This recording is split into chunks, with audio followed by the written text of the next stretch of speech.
O que queremos é anunciar a toda a veciñanza, bueno, máis que anunciar, invitalos a un acto que vamos ter aquí o próximo domingo, 26 de febreiro, ás 6, para presentarlle o noso programa electoral, é dicir, un programa no que levamos xa 2 anos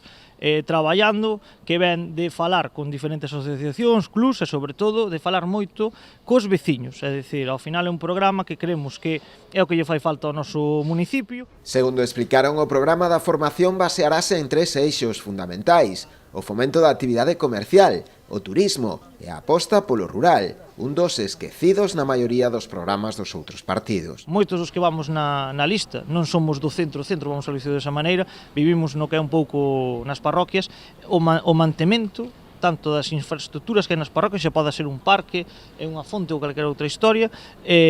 ou estradas, están mal. É dicir, non hai un plan de mantemento, non hai un plan de limpieza, entonces son moitas cousas que a xente se queixa habitualmente. Entonces, nós son 3 ámbitos que queremos incidir moito.